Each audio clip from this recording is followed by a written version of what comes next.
नमस्कार दोस्तों, देश के स्वतंत्रता दिवस में मैं अभिसार शर्मा आपका दिल से स्वागत करता हूं। और आज लाल किले के प्राचीर से प्रधानमंत्री नरेंद्र मोदी ने देश को संबोधित किया, मायूस नहीं किया। उनका एक एक शब्द भारतीय जनता पार्टी को बुरी तरह से एक्सपोज कर रहा था।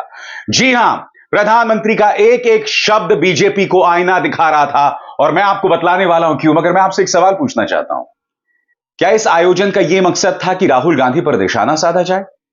और मैं आपको बताता हूं क्यों, ध्यान से सुनिएगा। पहली बात, इस तस्वीर में देखिए, राहुल गांधी जो हैं वो लाल किले के प्राचीर में पहुंच रहे हैं। यहां उस तस्वीर को देख सकते हैं। अब मैं आपको 10 सेकंड का एक क्लिप सुनाना चाहता हूं इंडिया टीवी का। इंडिया टीवी का जो एंकर है वो ताना मार रहा है राहुल गांधी पर कि कम से कम चलो लाल किले के प्राचीर तक तो पहुंच गए, क्योंकि देश के प्रधानमंत्री बनना चाहते थे। यानी कि इस महान मौके पर इंडिया टीवी को कोई और बड़ी बात नहीं मिल रही है, राहुल गांधी को ट्रोल किया जा रहा है। सुनिए क्या कहा गया राहुल गांधी के बारे में। संदेश वैसे राहुल गांधी के हम लोग तस्वीर देख रहे थे। अभी तक वो एमपी होते थे तो सामने बैठते थे, मतलब नीचे कुर्सियों पर। अब एलओपी हो गए तो अब लाल किले पर जगह मिली है। अब आज उनको लग रहा होगा चलो यहां तक तो मैं आया। और एक बात स्पष्ट कर दूं दोस्तों, मानो एक टूल किट जारी हो गया। प्रधानमंत्री नरेंद्र मोदी जब देश के नाम संबोधन कर रहे थे, उन्होंने कहा कि भाई कुछ लोग भ्रष्टाचार का महिमा मंडन करते हैं। कैमरा अचानक राहुल गांधी पर आ जाता है, एक नहीं दो बार। जब बात वंशवाद की हो रही थी तो कैमरा राहुल गांधी पर था। मैं आपसे एक सवाल पूछना चाहता हूं, क्या भ्रष्टाचार या फिर वंशवाद के बारे में प्रधानमंत्री नरेंद्र मोदी को कहने का कोई भी अधिकार है? दोनों मुद्दों की बात करेंगे और मैं आपको प्रधानमंत्री का बयान भी सुनाऊंगा और आप देखिएगा कैमरा किस तरह से राहुल गांधी पर जाता है। इसलिए मैंने कहा, क्या एक टूल किट काम कर रहा था? जहां सुबह इंडिया टीवी का एंकर जो है वो ताने मार रहा था राहुल गांधी के ऊपर कि चलिए लाल किले तक तो पहुंच गए, और फिर जब प्रधानमंत्री भ्रष्टाचार की बात करते हैं तो कैमरा राहुल गांधी पर फोकस रहता है। इससे पहले कि आप सुने प्रधानमंत्री ने भ्रष्टाचार पर क्या कहा, मैं कुछ तस्वीरें आपके सामने रखना चाहता हूं। अजीत पवार, छगन भुजबल, नारायण राणे, शुवेंदु अधिकारी, हेमंत बिस्व शर्मा, ये वो तमाम लोग थे दोस्तों जिन पर भ्रष्टाचार के गंभीर आरोप थे। मगर हुआ क्या, या तो वो भाजपा में शामिल हो गए या बीजेपी की गोद में जाकर बैठ गए। तमाम जो मामले थे वो उड़नछू हो गए। प्रधानमंत्री भ्रष्टाचार के ऊपर तो आपको कहने का बिल्कुल भी अधिकार नहीं है। आपने कहा कि कुछ लोग भ्रष्टाचार का महिमा मंडन करते हैं। माफ कीजिएगा, करप्शन को जिस तरह से संस्थागत बनाने का, करप्शन को जिस तरह से इंस्टीट्यूशनलाइज करने का काम बीजेपी ने किया है, वो किसी भी पॉलिटिकल पार्टी ने आजाद भारत के इतिहास में नहीं किया है। जब भ्रष्टाचार को लेकर सवाल उठाए जाते हैं, जब हिंडनबर्ग रिपोर्ट की बात सामने आती है और यह कहा जाता है कि मामले की निष्पक्ष जांच कराई जाए, सेबी खुद कटघरे में है। जी हां, सेबी खुद कटघरे में है और वही मामले की जांच कर रही है। जब विपक्ष जेपीसी यानी संयुक्त संसदीय समिति की जांच की मांग करती है तो प्रधानमंत्री उसे खारिज कर दिया जाता है। और आप कह रहे हैं कि भ्रष्टाचार को लेकर कुछ लोग महिमा मंडन कर रहे हैं। सुनिए प्रधानमंत्री ने क्या कहा। और जब प्रधानमंत्री कह रहे थे तो अपने मन में अजीत पवार, शुवेंदु अधिकारी, छगन भुजबल और वो तमाम बड़े नाम जो भाजपा में शामिल हो गए, अशोक चौहान न भूलें, उन पर प्रधानमंत्री ने क्या क्या आरोप नहीं लगाए थे। मगर आज वो व्यक्ति भाजपा का हिस्सा है। भाजपा ने उन्हें बाकायदा राज्यसभा भेजा है, मजाक नहीं है साहब। सुनिए प्रधानमंत्री ने भ्रष्टाचार पर क्या कहा और देखिएगा किस तरह से कैमरा राहुल गांधी पर जाता है। हमारा हर देशवासी भ्रष्टाचार की दिमक से परेशान रहा है। हर स्तर के भ्रष्टाचार ने सामान्य मानवीय का व्यवस्थाओं के प्रति विश्वास तोड़ दिया है। उसको अपनी योग्यता, क्षमता का प्रति अन्याय की जो गुस्सा होता है वो राष्ट्र की प्रगति में नुकसान करता है। और इसलिए हमने व्यापक रूप से भ्रष्टाचार के खिलाफ एक जंग छेड़ा है। मैं जानता हूं इसकी कीमत मुझे चुकानी पड़ती है, मेरी प्रतिष्ठा को चुकानी पड़ती है, लेकिन राष्ट्र से बड़ी मेरी प्रतिष्ठा नहीं हो सकती है। राष्ट्र के सपनों से बड़ा मेरा सपना नहीं हो सकता। और इसलिए ईमानदारी के साथ भ्रष्टाचार के खिलाफ मेरी लड़ाई जारी रहेगी, तीव्र गति से जारी रहेगी। प्रधानमंत्री, जो नाम मैंने आपको गिनाए हैं उसको तो आप भूल जाइए। इंडियन एक्सप्रेस की रिपोर्ट देखिए। ये रिपोर्ट जानते हैं क्या कहती है? सरल शब्दों में रिपोर्ट ये कहती है कि 25 लोग थे जिन पर भ्रष्टाचार के गंभीर आरोप थे। इन 25 में से 23 लोग भाजपा में शामिल हो गए और उनके सारे मामले उड़नछू हो गए। यह तथ्य है, इसको इनकार नहीं किया जा सकता। प्रधानमंत्री, आज जब आप भ्रष्टाचार की बात कर रहे हैं तो माफ कीजिएगा, आप कहीं ना कहीं बीजेपी को आईना दिखा रहे हैं। इस महान मौके को, स्वतंत्रता दिवस के आयोजन को, लाल किले के प्राचीर से अपने संबोधन को ट्रोलिंग का जरिया ना बनाया जाए। मैं समझना चाहता हूं, दूरदर्शन के कंट्रोल रूम में, कैमरा कंट्रोल रूम में कौन बैठा हुआ है? अमित मालवीय के गुर्गे, दो रुपल्ली ट्रोल्स। भ्रष्टाचार और वंशवाद की बात हो रही थी तो राहुल गांधी पर कैमरा फोकस हो जाता है। और माफ कीजिएगा प्रधानमंत्री, आप जब वंशवाद की बात कर रहे थे तो मैं आपको बतलाना चाहूंगा, चिराग पासवान वहीं बैठे हुए थे। और चिराग पासवान ही नहीं, अनुराग ठाकुर आपकी पार्टी में है।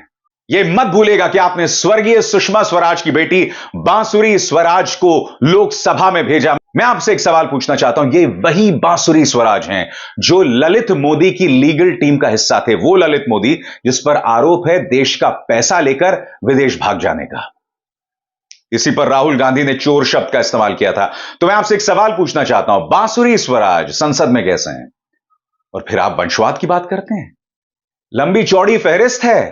कांग्रेस के जो नेता आज की तारीख में आपकी गोद में बैठे हुए हैं, चाहे वो ज्योतिरादित्य सिंधिया हो, जितिन प्रसादा हो, ये वो तमाम लोग हैं, मिलिंद देवड़ा, ये भाजपा गठबंधन का हिस्सा है ना।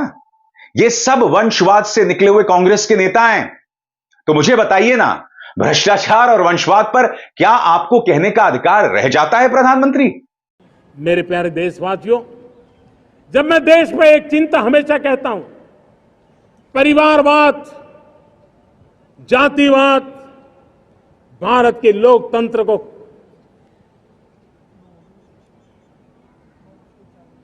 बहुत नुकसान कर रहा है।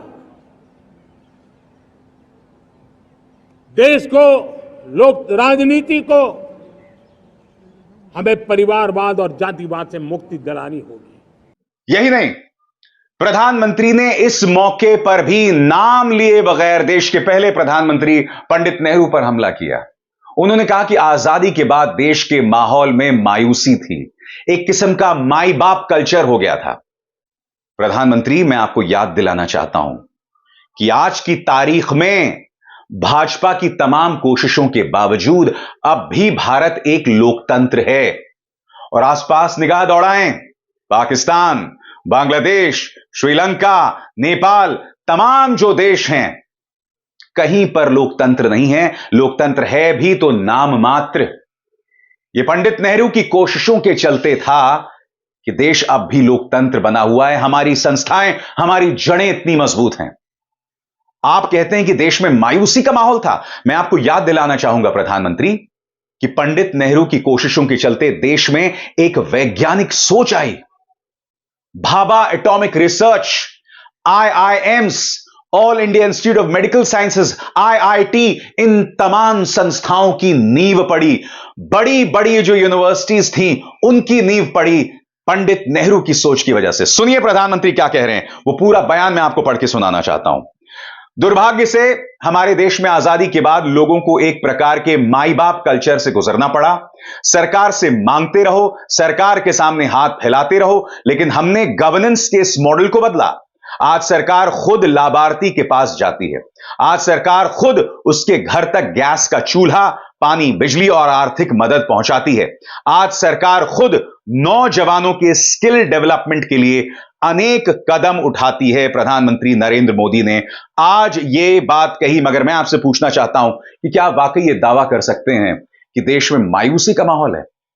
और प्रधानमंत्री यह कहते हैं कि दुनिया भर में भारत के CEOs डंका बजा रहे हैं। यहां फिर आप फंस जाते हैं प्रधानमंत्री। सुनिए प्रधानमंत्री ने क्या कहा। दुर्भाग्य से हमारे देश में आजादी तो मिली, लेकिन लोगों को एक प्रकार से माई बाप कल्चर से गुजरना पड़ा। सरकार के पास मांगते रहो, सरकार के पास हाथ फैलाते रहो, किसी की सिफारिश के लिए रास्ते खोजते रहो। वही कल्चर डेवलप हुआ था। आज हमने गवर्नेंस के इस मॉडल को बदला है। आज सरकार खुद लाभार्थी, हितार्थी के पास जाती है। आज सरकार खुद उसके घर गैस का चूल्हा पहुंचाती है। आज सरकार खुद उसके घर पानी पहुंचाती है, आज सरकार खुद उसके घर बिजली पहुंचाती है, आज सरकार खुद उसको आर्थिक मदद दे करके विकास के नए आयामों को सर करने के लिए प्रेरित करती है, प्रोत्साहित करती है। आज सरकार खुद नौजवान के स्किल डेवलपमेंट के लिए अनेकविध कदम उठा रही है। साथियों, बड़े रिफॉर्म्स के लिए हमारी सरकार बहुत ही प्रतिबद्ध है, लेकिन साथ साथ मुझे गर्व इस बात का भी है कि हमारे सीईओ आज दुनिया भर के अंदर अपनी धाक जमा रहे हैं।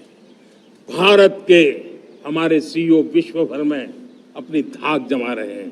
हमारे लिए खुशी की बात है कि एक तरफ मेरे सीईओ दुनिया भर में नाम कमा रहे हैं, भारत का नाम बढ़ा रहे हैं। प्रधानमंत्री, ये जो तमाम लोग जो भारतीय मूल के लोग हैं, जो दुनिया भर में डंका बजा रहे हैं ना, चाहे गूगल में, चाहे नासा में, चाहे दुनिया भर में स्वास्थ्य के क्षेत्र में अगर भारतीय डंका बजा रहे हैं, तो ये उसी शिक्षा का परिणाम है जो उन्हें कांग्रेस के कार्यकाल में मिली, आपके आने से पहले मिली। जी हां, 2014 से पहले भारत की जो तमाम संस्थाएं थी, आईआईटी, आईआईएम, इसके अलावा all India institute of medical sciences, हमारे जो मेडिकल कॉलेजेस थे, उन्हीं के चलते ये लोग जो हैं वो दुनिया भर में गए, ब्रिटेन गए, अमेरिका गए, नासा में उनका डंका बजा, गूगल में डंका बजा, सिलिकॉन वैली में जाकर डंका बजा। और आप ये कह रहे हैं कि सीईओज, भारतीय सीईओज का डंका बज रहा है, इसका श्रेय तो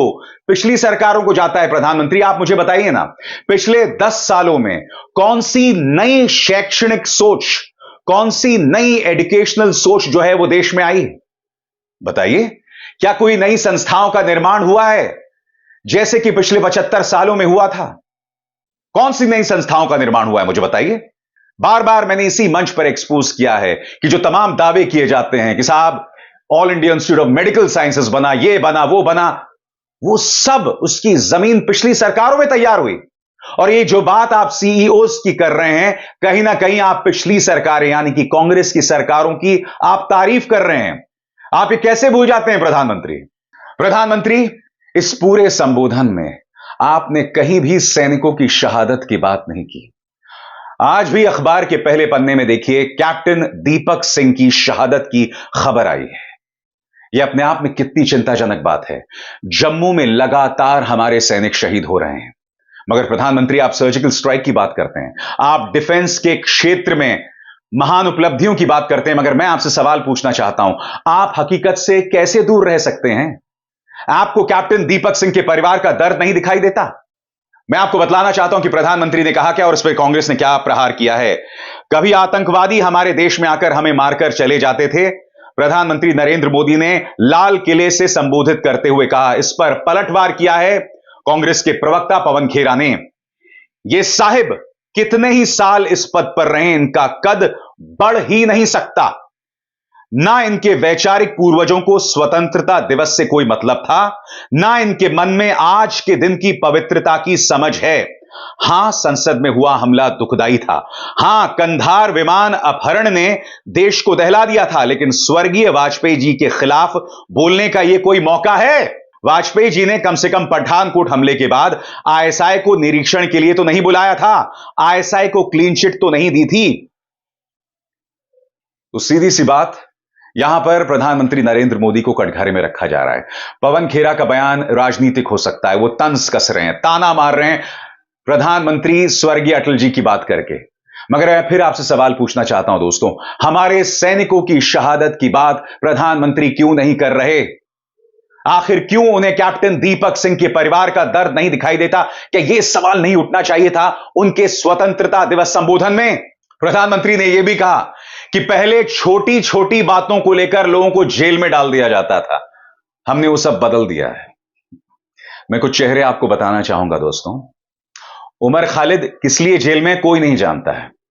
अरविंद केजरीवाल अब भी जेल में है, अभी मनीष सिसोदिया जेल से बाहर निकले हैं। दिलचस्प बात यह है कि ईडी को लेकर अरविंद केजरीवाल को बेल मिल गई है, जबकि ईडी को लेकर आप जानते बेल नहीं मिलती है। भीमा कोरेगांव से जुड़े लोग सालों से जेल में पड़े हुए हैं, कई मामलों में चार्जशीट भी दाखिल नहीं हुई है।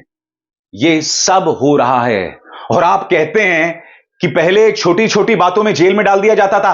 प्रधानमंत्री आपकी जो आलोचना करता है आप उसे जेल में डाल देते हैं। सुनिए प्रधानमंत्री क्या कह रहे हैं जेल की बात पर। हमने देशवासियों के लिए 1,500 से ज्यादा कानूनों को खत्म कर दिया ताकि कानूनों की जंजाल के अंदर देशवासियों को फंसना न पड़े। हमने छोटी छोटी गलतियों के कारण ऐसे कानून बने थे उनको जेल में अंदर धकेल दिया जाए। हमने उन छोटे छोटे कारणों से जेल जाने के जो परंपराएं थी उन सारे कानूनों को नष्ट कर दिया और उसको कानूनों को जेल भेजने के प्रावधान को व्यवस्था से बाहर कर दिया है।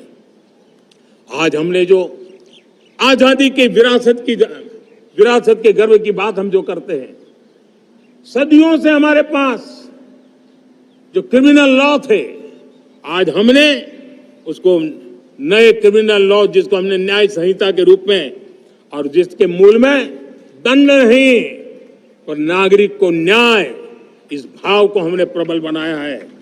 क्या प्रधानमंत्री की बात का विश्वास किया जा सकता है? विपक्ष के नेताओं को जेल में डाल दिया जाता है। दिलचस्प बात यह है कि जो लोग भाजपा में शामिल हो जाते हैं वो रहस्यमय और चमत्कारी तरीके से जेल के बाहर आ जाते हैं। तो ऐसे में ये जो बात प्रधानमंत्री कह रहे हैं, क्या इस पर विश्वास किया जा सकता है? यह सवाल है, इस सवाल से बचिए मत।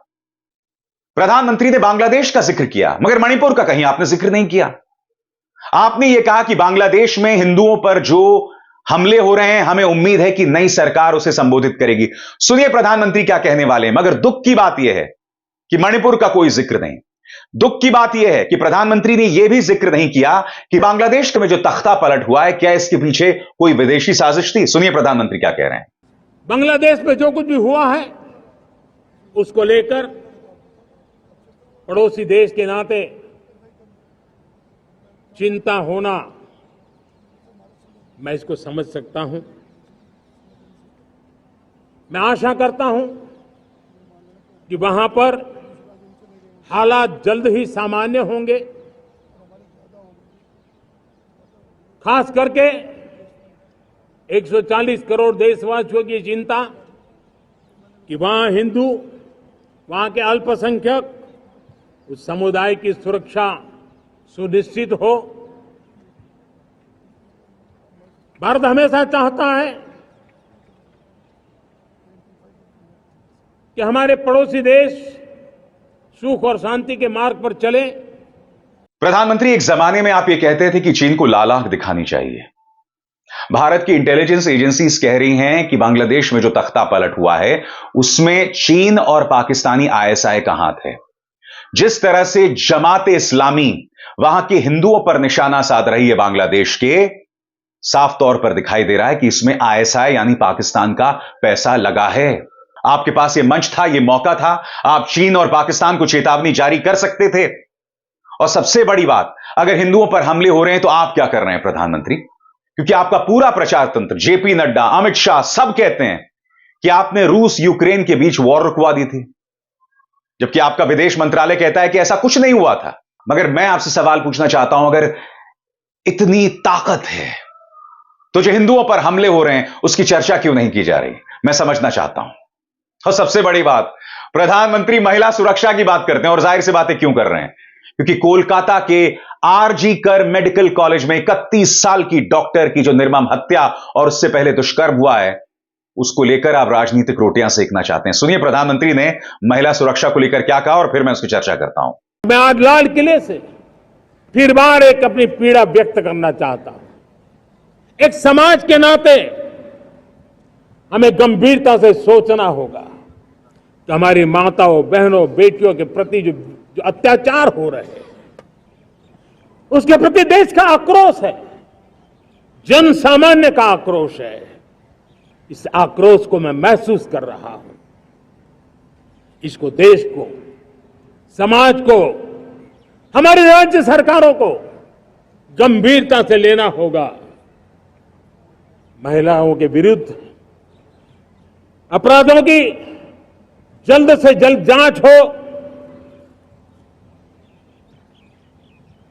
राक्षसी कृत्य करने वालों को जल्द से जल्द कड़ी सजा हो, वो समाज में विश्वास पैदा करने के लिए जरूरी है। मैं ये भी बताना चाहूंगा कि जब बलात्कार की या महिलाओं पर अत्याचार की घटनाएं घटती हैं तो उसकी बहुत चर्चा होती है, बहुत प्रचार होता है, मीडिया में छाया रहता है। लेकिन जब ऐसे राक्षसी मनोवृत्ति व्यक्ति को सजा होती है तो वो खबरों में कहीं नजर नहीं आती है, कोने में कहीं पड़ा रहता है। अब समय की मांग है कि जिनको सजा होती है उसकी व्यापक चर्चा हो, ताकि ऐसा पाप करने वालों को भी डर पैदा हो कि ये पाप करने की हालत ये होती है कि फांसी पर लटकना पड़ता है।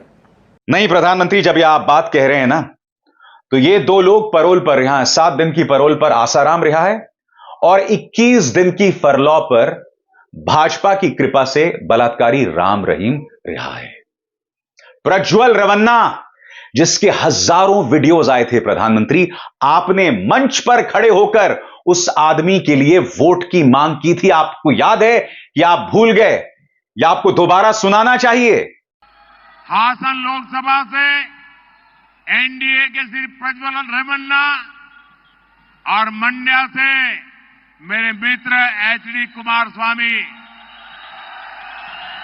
आने वाली 26 अप्रैल को इनके लिए आपका हर वोट मोदी को मजबूती देगा।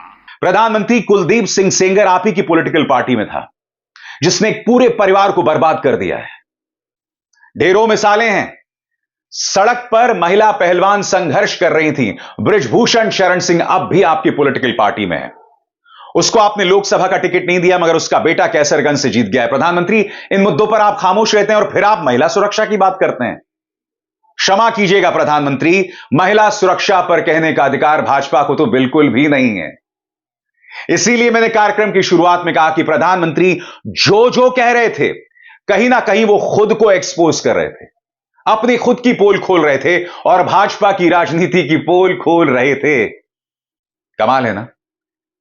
आप एक संबोधन का आयोजन, एक इतने पवित्र स्वतंत्रता दिवस, लाल किले के प्राचीर से संबोधन का आयोजन विपक्ष पर हमला बोलने के लिए, राहुल गांधी पर निशाना साधने के लिए करते हैं, मगर भूल जाते हैं कि जब आप एक उंगली उठा रहे हैं तो बाकी 4 उंगलियां आपकी तरफ हैं। प्रधानमंत्री, हकीकत से मत भागिए। करप्शन, महिला सुरक्षा, लोगों के अधिकार, इस पर बोलने का अधिकार बिल्कुल नहीं है बीजेपी के पास। आप पूरी तरह से एक्सपोज हो गए हैं। हकीकत यह है प्रधानमंत्री, और उसके अलावा कुछ नहीं। अभिसार शर्मा को दीजिए इजाजत। नमस्कार। स्वतंत्र और आजाद पत्रकारिता का समर्थन कीजिए, सच में मेरा साथी बनिए। बहुत आसान है दोस्तों, इस ज्वाइन बटन को दबाइए और आपके सामने आएंगे ये 3 विकल्प, इनमें से एक चुनिए और सच के इस सफर में मेरा साथी बनिए।